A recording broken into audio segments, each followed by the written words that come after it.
Working on the Karmann Ghia again today. I'm in the back of the Karmann Ghia, so these are the tail light openings back here, the rear deck lid.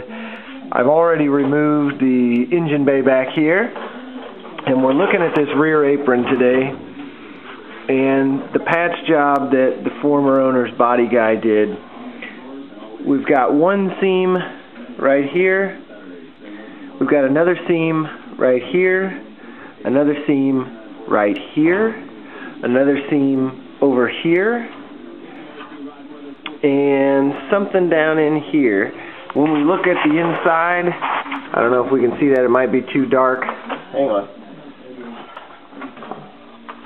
When we look at this, we've got all kinds of sheet metal overlapped in here, and in all honesty, just a pretty terrible job. So we're going to be cutting out this piece back here and forming a new piece, probably using the English wheel and some hand tools that might form it up in two pieces and butt weld some things together.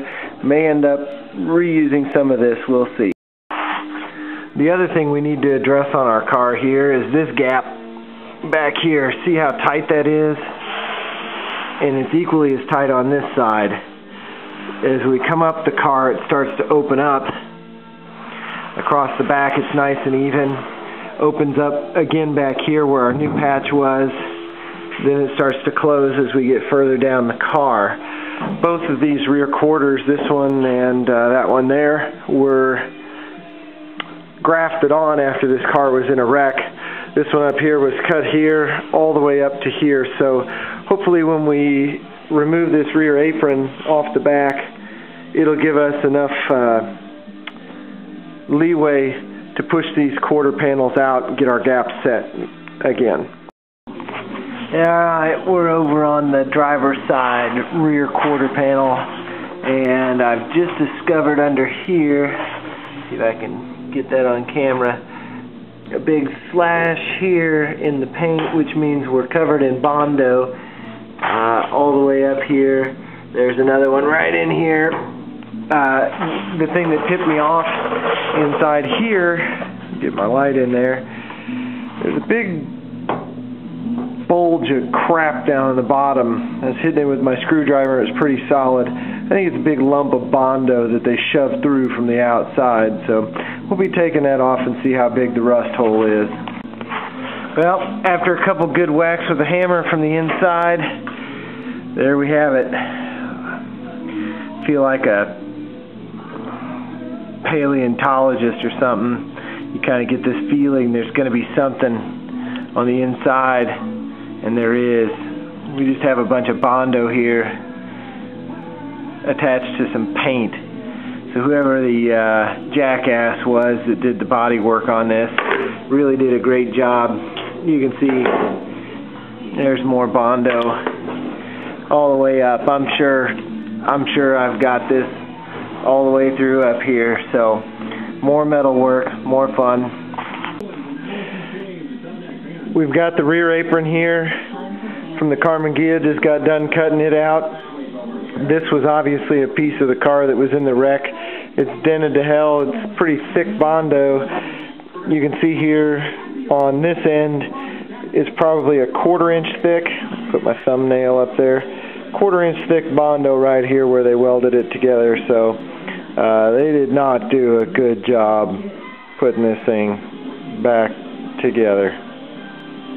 We'll straighten all that out. Here's our Karmann Ghia from last time. We cut out our apron that goes along the back end of the engine bay on both sides.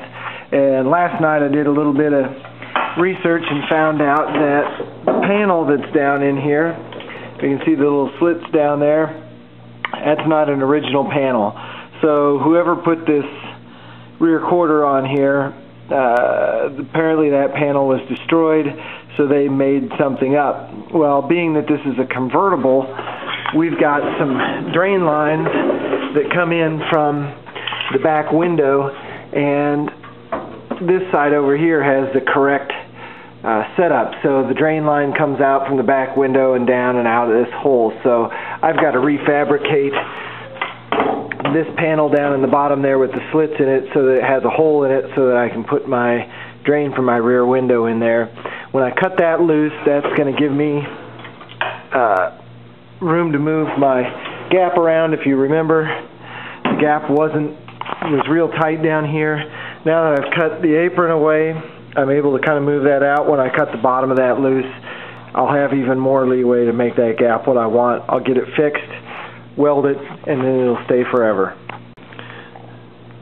We've got our quarter panel cut away down here. You can see where I cut through that lower inner panel down there. Now you can see we've got, let's get back here, tons of play in our fender back here. We're not welded into the wheel well either, since we replaced our wheel arch down there. So we're not welded in there. When I close our hood,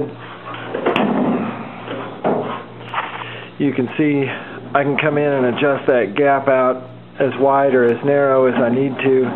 When we get it in place, we'll brace it up, clamp it, have a nice even gap all the way down.